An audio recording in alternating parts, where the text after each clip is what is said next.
राष्ट्रवादीच्या विलीनीकरणानंतर पक्षाचं सर्व नेतृत्व दादांकडेच देणार होतो, शशिकांत शिंदे यांचा साप्ताहिकामध्ये लेख।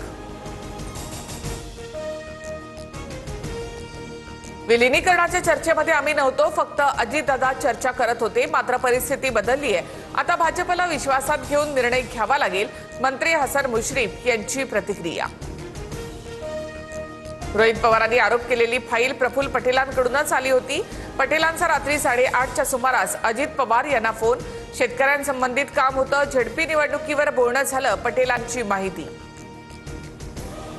अहमदाबाद विमान अपघाताच्या बातमीनं दादांच्या अपघाताबाबत संशय आणखी बळावला। पायलटवर कुणाचा दबाव होता का, सखोल चौकशी व्हावी, रोहित पवारांची मागणी। उपमुख्यमंत्री सुनेत्रा पवारांची झेडपीतील विजयी सदस्यांसोबत बैठकीत सुनेत्रा पवार भाऊक, तुमच्या पाठीशी कोणी नाही असं समजू नका, मी भक्कमपणे तुमच्या पाठीशी, सुनेत्रा पवारांचं भावनिक आवाहन। मंत्रालयात लाच घेणाऱ्या क्लर्कला 16 तारखेपर्यंत पोलीस कोठडी, 50,000ची मागितली होती लाच, 35,000 घेताना एसीबी कडून राजू ढेरिंगे याला रंगेहात अटक केली। माझ्याकडे झिरवाळांचे अनेक किस्से, एसीबीने सूत्रधारापर्यंत पोहोचलं पाहिजे, संजय राऊतांचं विधान। तर चौकशीमध्ये माझं नाव आल्यास राजीनामा देईन, मंत्री झिरवाळ यांचं प्रत्युत्तर। परभणीमध्ये ठाकरेंच्या शिवसेनेचा खरा चेहरा समोर आला। परभणीत मुस्लिम महापौर देण्यावरून एकनाथ शिंदेंची ठाकरेंच्या सेनेवर टीका। परभणीमध्ये भाजपचे 12 मुस्लिम नगरसेवक, शिंदेंनी बोलण्याआधी जरा अभ्यास करावा, तुमच्यासारख्या गद्दारांपेक्षा निष्ठावंत बरे, शिंदेंच्या टीकेवरून संजय राऊतांचा पलटवार। चंद्रपूरच्या घटनेचं पक्षातून कुणीही समर्थन केलं नाही, शेण खाणाऱ्यांवर कारवाई करणार, राऊतांचा इशारा।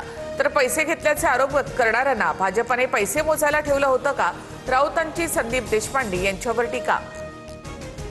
ठाकरेंची शिवसेना काहीच कारवाई करणार नाही, भाजपसोबत डील होणार हे राऊतांना माहिती होतं, संदीप देशपांडेंचा दावा। तर सुपर उद्धव ठाकरेंनी चंद्रपुरात सगळं घडवून आणलं असंही विधान। नागपुरात शिवभोजन थाळीचं 10 महिन्यांचं बिल थकीत, अनुदान रखडल्यामुळे थाळी केंद्र चालक आक्रमक, महसूल मंत्री बावनकुळेंना घेराव। शरद पवारांना आज रुग्णालयामधून डिस्चार्ज मिळण्याची शक्यता, पवारांच्या प्रकृतीमध्ये सुधारणा झाल्याची डॉक्टरांची माहिती। खोकला आणि श्वसनाच्या त्रासामुळे पवारांवर उपचार। बांगलादेशच्या निवडणुकीत बीएनपी पक्षाला प्रचंड बहुमत, 299 जागांपैकी बीएनपीचा 213 जागांवर विजय, तारिक रहमान पंतप्रधान होणार असल्याचं निश्चित। सराफ बाजारामध्ये सोनं चांदीच्या दरामध्ये मोठी घसरण, सोन्याचे दर 2,400 रुपयांनी तर चांदी 15,000नी घसरली, जीएसटीसह सोनं 1,58,000वर। केंद्रीय पथकाकडून धाराशिवमध्ये झालेल्या अतिवृष्टीग्रस्त भागामध्ये पाहणी, भूम आणि परंडा तालुक्यातील गावांना पथकांच्या भेटी, प्रत्यक्ष पाहणी करत शेतकरी आणि ग्रामस्थांशी संवाद साधला। मुंबई ठाणेकरांसाठी पुढील 3 दिवस तापदायक ठरणार, उष्ण वाऱ्यांच्या प्रभावामुळे पारा 37 अंशांपर्यंत वाढण्याचा अंदाज। T20 विश्वचषकामध्ये पहिला मोठा उलटफेर, झिम्बाब्वेकडनं 2007ची पुनरावृत्ती, ऑस्ट्रेलियाला 23 धावांनी हरवलं, 170 धावांचा पाठलाग करताना ऑस्ट्रेलिया 146 धावांवर ऑल आऊट।